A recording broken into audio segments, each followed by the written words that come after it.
Hi everyone, welcome to Here We Are, Brattleboro's community talk show. We are back again with another guest from the community, and today it is Michael Fuller, owner and chef of TJ Buckley's restaurant on Elliott Street. Michael's been noted as, quote, a pioneer of seasonal cooking by New York Times Magazine, also as one of the best American chefs by his peers, and reviewed as creating the most inspirational food between New York City and Montreal. His humble restaurant origin story includes the infamous Common Ground restaurant right down the street on Elliott Street as well.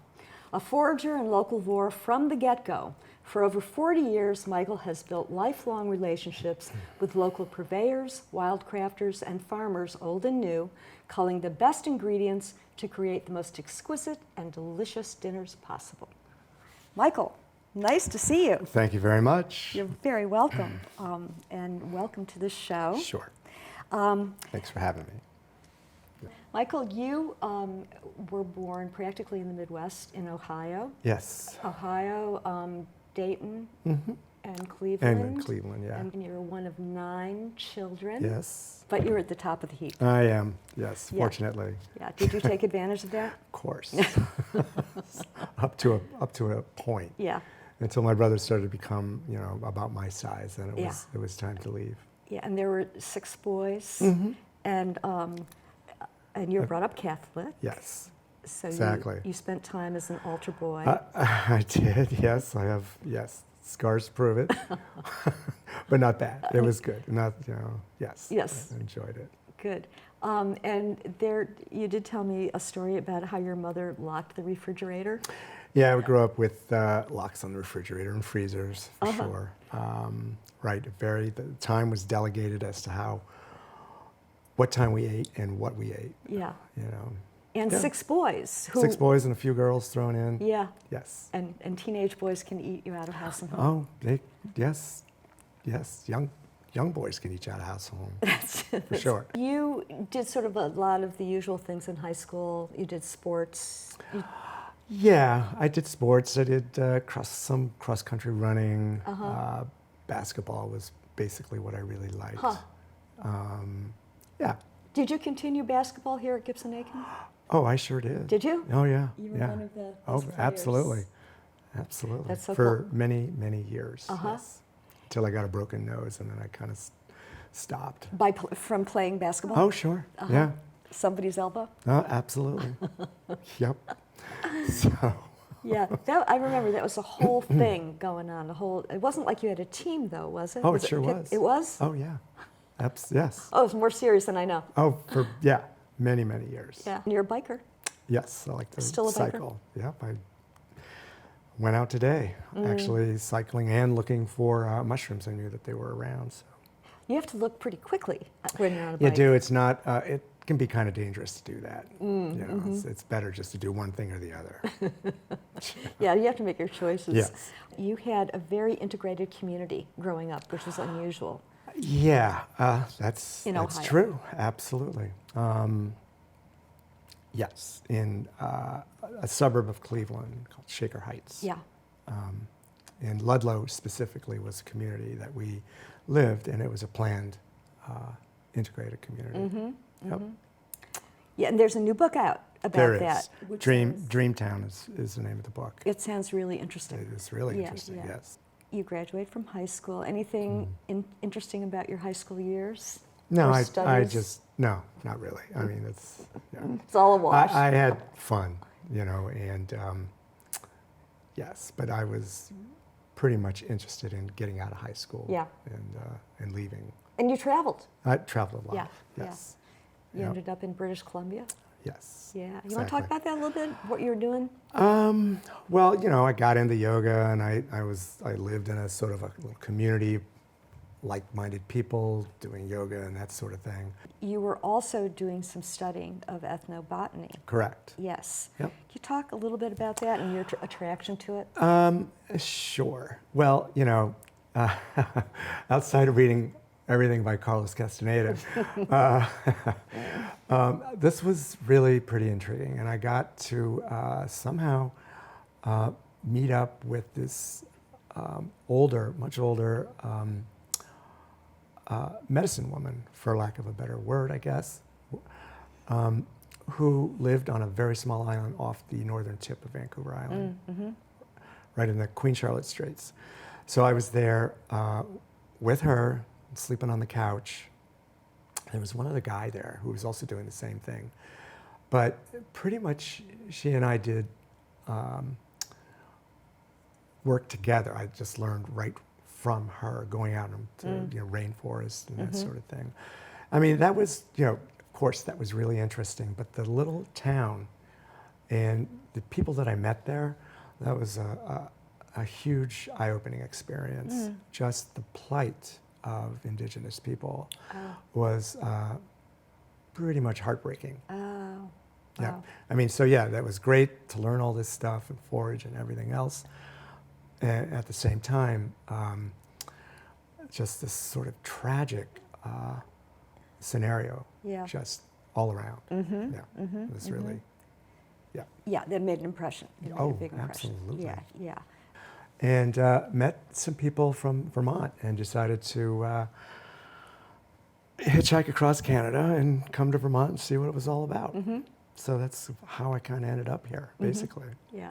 And whoever that person was from Williamsville, so you ended Yes, I had actually got my job at the Four Columns with Rene Chardin, apprenticing with him. And this is before, just before Greg. Do you know Greg Parks at all? Greg was he was the person at the Four Columns. He worked with Rene for many, many years. I only worked there for about 5 or 6 months and then left. But that was a great experience working with him. Yes, you must have, you learned all kinds of things. Yeah, I did. I didn't appreciate most of it because I was vegetarian at the time. But we actually would go out. He would take me out and we'd go look for chanterelles. He had a spot where there was wild watercress growing, that sort of thing. Yeah. He had his own trout ponds. So part of my job was to catch his trout, clean them, that sort of. Oh, that's so interesting. And this Yeah. was all in Newfane. Yeah. Yeah. Yeah.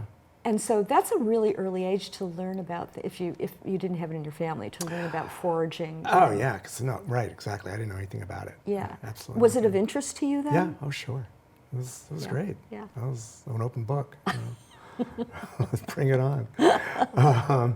So yeah, that was really great. But I wanted to work at the Common Ground, which is what I did afterwards. Yes. But you had training, he was a French cook, so you Oh, he learned a was- lot about French Yeah. cooking. Oh, he was at top that time. notch. And have you, I'm sure that all of this is incorporated in you in various ways, but do you hearken back to that in your cooking?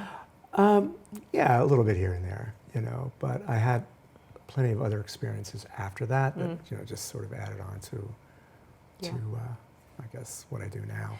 And your goal was to work at Common Ground? At that time, yes. I just wanted to. Because it was the coolest place in town. It was great. Yeah. That was a wonderful experience. Yeah, so this is... Great people. Yeah, and were you After cooking? the Four Columns. Yes, I was cooking nights, doing the dinners there. So you had this night crew and you had this lunch crew. And there wasn't a lot of overlap. But we all pretty much got along. It was such a great space. Yes. I think it probably still is such a great Yeah. space. That's... And later it evolved in sort of a music space, which I thought was also great for that. Yes. Especially since, over the years the food had sort of not been as consistent. Yes. But turning it into a music space was really great. Yeah. And that wasn't happening then when I was working there. Interesting. I don't think, they would occasionally have someone like Louise Taylor, that's a shout out, yeah. who would play there with this guy named Penguin, I think. But just individual people would just come in and play for a play little bit. while people are eating, that sort of thing. Well, it was such a heyday of those kinds of basically hippie restaurants, and there were so many, there were so many communes as well. There were so many young people then. Well, we were all Uh, young then. so- People who younger actually people lived who were here. living here, Yeah, living exactly. and working. Oh yeah, it was Yes. so much more vibrant, I feel, then, just in general. The scene in Brattleboro. Well, also like the co-op and Common Ground were started by people who were younger as well. Yeah, well, right. The co-op at that time was strictly pre-order, and I was out of Haida's house. Oh, right. Hi, Haida. Here on High Street. Uh-huh. And it was in the basement. So that was you had a collective household or commune or whatever, Yeah. and you would put in your pre-order Yeah. and pick it up. So there wasn't a store per se yet, Yeah. you know. And then they took in more members, and they were down on Flat Street. Correct. That's what I remember. Moving here in where that photography place, now bookstore, which is right. Ian's. Right? Yes, Ian Keel's new bookstore. Yes. Right.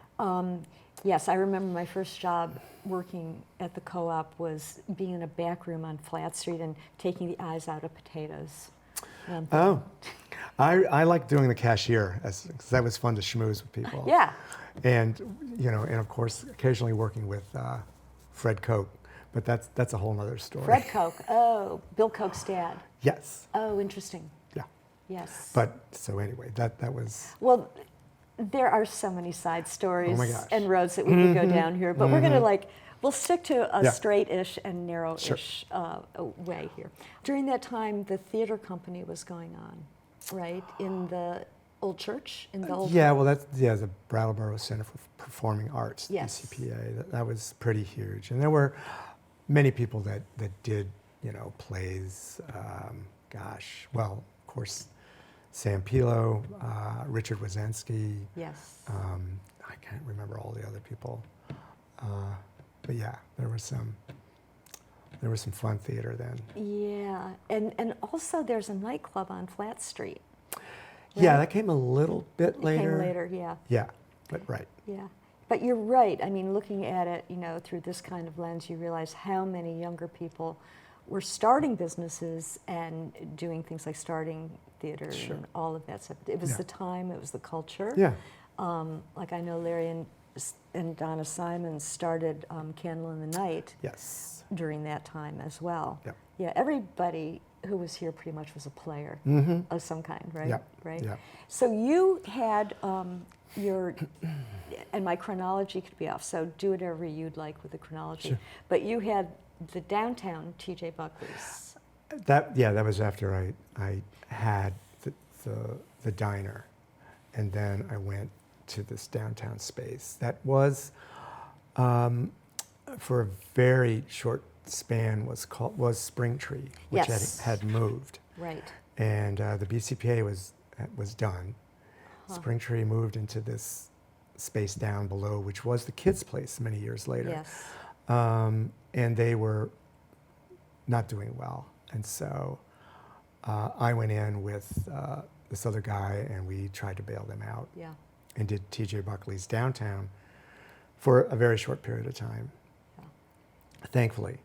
And then sold it to Fritz and William, and that was Colors. That was the start of Colors, Yes. which was great. Colors was, yes, Perfect. Colors was a real magnet.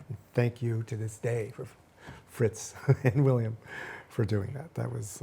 And that was really successful, right? That was, oh yeah, Yeah, it was great. and there for quite a while. Yep. That spot in the old church was your downtown TJ Buckley's, and Yeah. then you'd have your uptown Correct. dining, Yes. which you still call it that, Right. which is really nice. Yeah. Yeah. I never knew it was in reference to that. I'm not sure when. You can tell me when.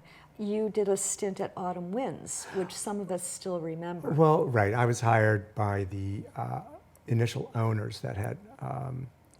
I had worked with the woman of this couple. She was a server at the Four Columns, so she knew me. And they both had no restaurant experience, no kitchen experience. And so they hired me to set up their kitchen and set up a menu and get it going. And this was, I think, in '78, maybe. Yeah. And for folks in the audience who don't remember this, which is probably most people, Autumn Winds was this fabulous space. It was in the back of where Candle in the Night used to be, which is now Mitchell Giddings. And it looks out, Inside Photography is there now, and it looks out over the river. Beautiful, beautiful space in town. It probably existed for, I'm going to say, I don't know, 8 years, 7 or 8 years anyway. However, compared to you Well, doing, yeah. I mean, you're Sure. decades now. Yes. You're I am. 40, I'm feeling it. 40 Yep. some odd years, right? Yeah. 40, exactly. Really, this year. exactly 40. Yeah. Incredible. That says a lot. So you are established at TJ's. you've created a whole environment there. And I've been thinking about that the last couple days and how unusual it is. It's 1924 Worcester Diner. Worcester Diner. How did it get up here? Did it used to be down on Main Street? No, that's the Chelsea that used to be okay. on Main Street. Yes. So this diner used to be in, I never pronounce it right, Woburn, Mass, Yeah. outside of Boston. It was there, and then it was brought here in the late 40s and put on that site there. So it went through a few different names, you know, since then. And the last, it was the Night Owl. Very good. Yeah, was its last incarnation. And then it just sat there for a few years. Yeah. I went to it once when it was a Night Owl. There used to be a bar across the street called Ray's Cafe, kind of a country western bar. It's interesting. And that people would just flood out of there at 2 a.m. and then just come in and eat Oh, wow. greasy Yeah. eggs. But we had a nightlife in Brattleboro then. Oh, there was an incredible nightlife. Incredible. Yeah. Like, and Molesey was happening? Yeah, oh, well, sure, Molesey had, but you had all kinds of places. There were so many venues. Yeah. That's interesting. I just think that's a really interesting thing to take note of. Yeah. You know, I know someone is trying to reinvigorate Molesey and bring it back. Yeah, I know. God, wish her luck. I do know? too. Yeah. I think it'd be really wonderful. Yeah. And TJ's, let's go back to TJ's because I think that you have talked a little bit about restaurant as theater. Sure. Yeah, it's kind of like that. Yeah, because you're right out there and I get to, well, we all get to interact with people, and there's been plenty of repeat business, next generation business, and that's great. And the kitchen is right there. That's the wonderful Yeah, thing you about see it. everything that's going on. Yeah, you see everything. Yeah. And what's the square footage in there? That's probably, I don't know, 500 or something. Yeah, tops probably. Yeah. Yes. Yeah. And so the thing that a lot of people, come up to me and ask me about my culinary background, what it was like, I mentioned this to you before, that what it was, I must have had this fantastic upbringing, and it's all about the fact that I had locks on the refrigerator, and now that I am in control of what people can eat and when they can eat it, oh, good. That's You've turned that one around. That's so great. Yes. Yeah, it's amazing how our past haunts us, isn't it? yes. It's pretty impressive.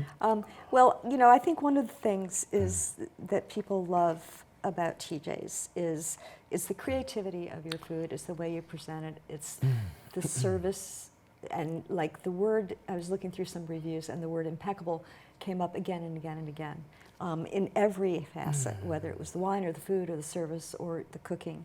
And That's could great. you talk a little bit about, you've got a fiefdom there, right? Well, yeah, I don't buy from Cisco, that's one thing. And not to belittle Cisco, I think they really do a great job for higher volume places for sure, and I see the need for that, absolutely.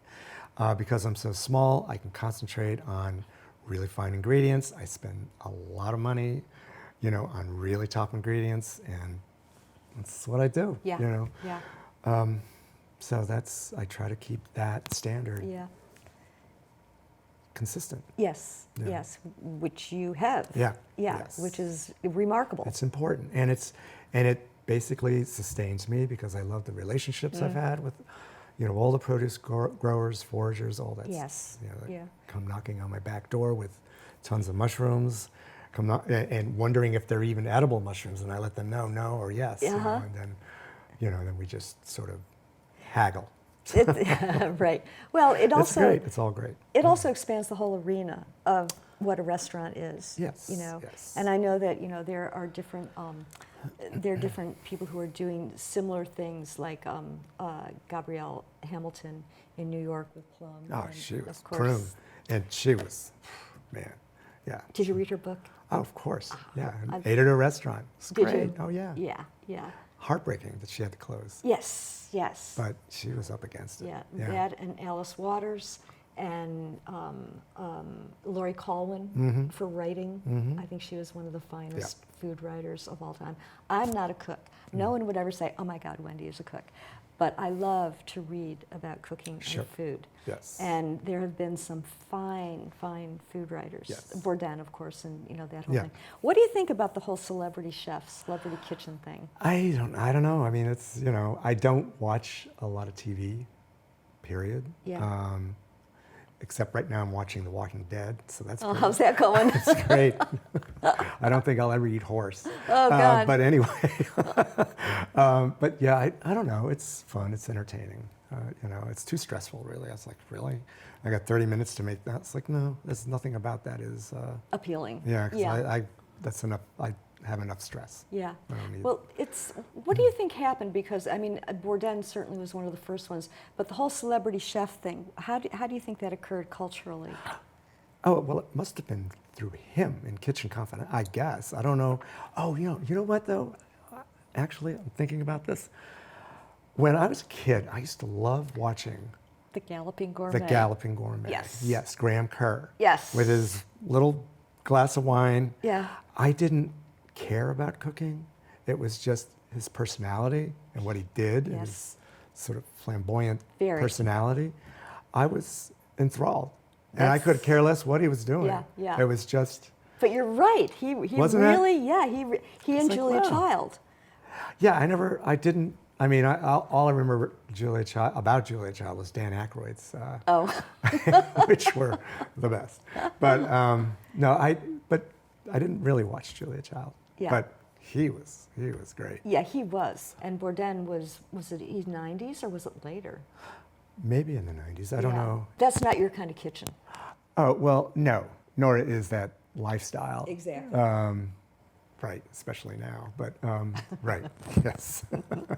But I thought his show was pretty interesting from sort of a food and culture anthropological point of view, right? When he would go to different Does he places. travel? And yeah, that was kind of interesting. I watched a few of those, but I wasn't like, Right. hooked on it. Yeah.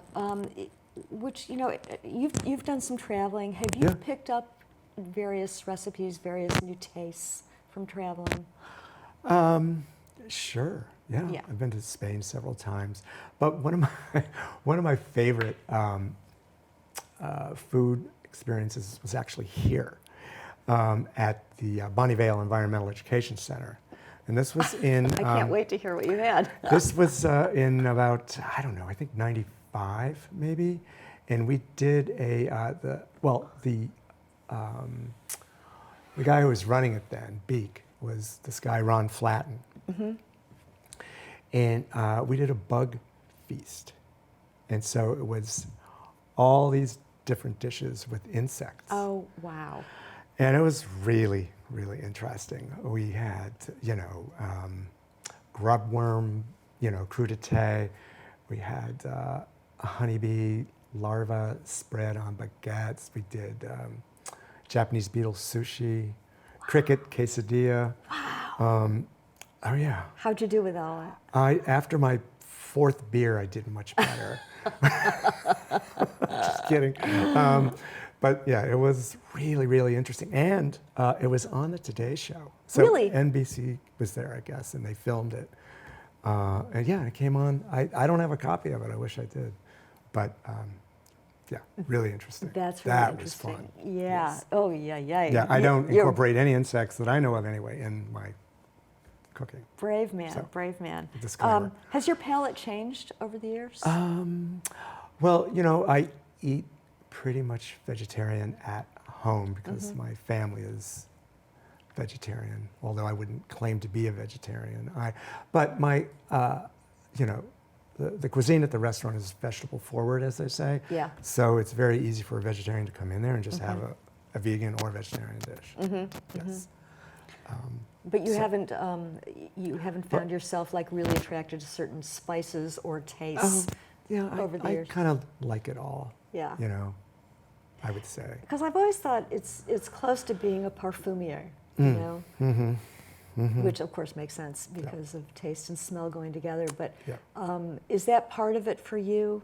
The smell, the aroma, the Absolutely, yes. And and I never tire of foraging and looking forward to particular types of mushrooms.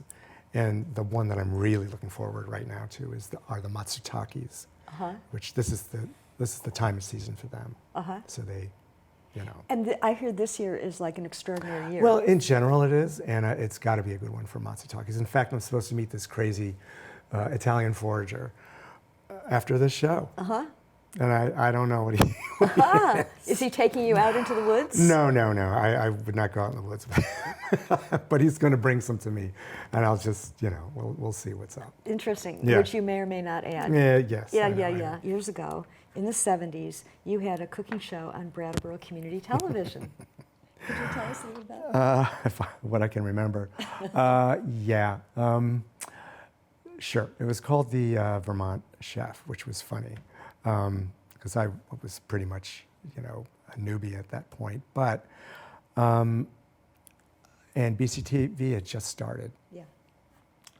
So it was kind of an experiment, and it worked. We did about 6 or 7 episodes, shooting little cooking scenes in this one particular kitchen here in Brattleboro. And it was pretty good. It was fun. Yeah, And was it? Absolutely humorous. Oh, that's good. Yes. And were you alone? Were you solo cooking? No, there was a host that would, introduce me and then prompt me with questions. And then what are we doing next? And then at the end of the show,